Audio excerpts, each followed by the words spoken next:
Olá, galera! A Bíblia nos relata a história de um homem chamado Simão, o Cirineu. Um homem que estava passando ali quando Jesus carregava sua cruz. E aí os soldados obrigaram ele a pegar a cruz de Cristo e carregar por uma parte do trajeto. E um pouco mais à frente ele devolveu a cruz para que Jesus pudesse ser crucificado. Então tem dois pontos aqui que eu gostaria de destacar. Primeiro, o Simão ele foi obrigado pelos soldados a carregar aquela cruz. Ele não fez por livre e espontânea vontade. E a segunda coisa é que ele não estava carregando a sua cruz. Ele estava carregando a cruz de Jesus Cristo. Mas o assunto que vamos tratar aqui é: você tem carregado a sua cruz? E o que significa carregar a sua cruz? É o que a gente vai ver hoje.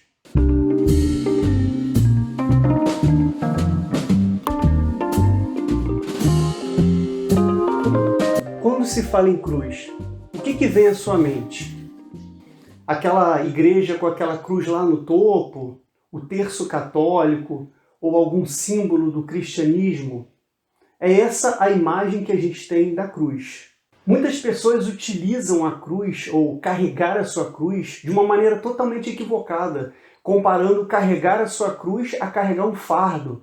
Às vezes a pessoa tem um problema e ela fala: poxa, aquilo ali é a minha cruz que eu tenho que carregar. E será que era isso que Jesus falava? Jesus chegou a falar sobre fardo, que não tem nada a ver com cruz, mas em outro contexto. Ele falou que aqueles que estivessem cansados, sobrecarregados, deveriam ir até ele porque o jugo dele é suave e o fardo dele é leve. Mas quando se fala em cruz, é outra história, é outro contexto. Em Lucas 9, 22 e 23 diz o seguinte: E disse: é necessário que o Filho do Homem sofra muitas coisas e seja rejeitado pelos líderes religiosos, pelos chefes dos sacerdotes e pelos mestres da lei. Seja morto e ressuscite no terceiro dia. Jesus dizia a todos: se alguém quiser acompanhar-me, negue-se a si mesmo, tome diariamente a sua cruz e siga-me.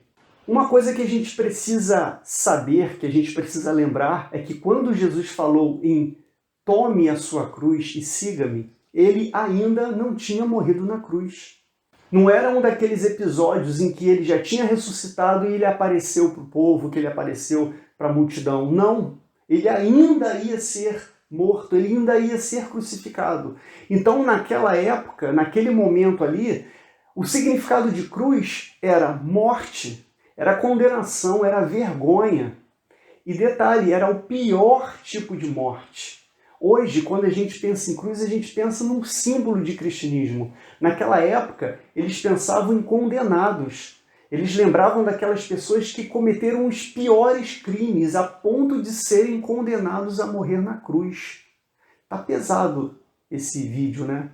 Mas era isso que Jesus estava falando e era isso que as pessoas estavam entendendo ali naquele momento. Hoje, pra gente, a cruz representa perdão, salvação, esperança.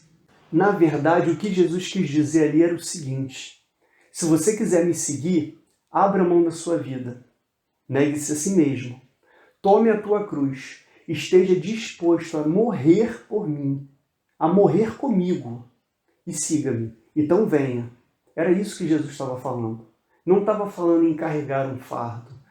Negar a si mesmo, tomar a cruz e seguir a Jesus significa estar disposto a morrer por Cristo. Só é capaz de carregar a cruz aquele que de fato ama a Jesus Cristo e ama o Evangelho.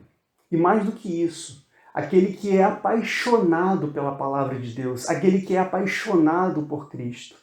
Porque é isso que significa paixão. Levar o amor até as últimas consequências. E foi o que Jesus fez. Por isso que o sacrifício de Jesus também é chamado de paixão de Cristo, porque ele levou o amor dele, que ele tem por mim e que ele tem por você, até as últimas consequências, a ponto de morrer no nosso lugar. Se você gostou do conteúdo desse vídeo, compartilha com seus amigos, deixa aí seu like, segue o canal e até o próximo vídeo.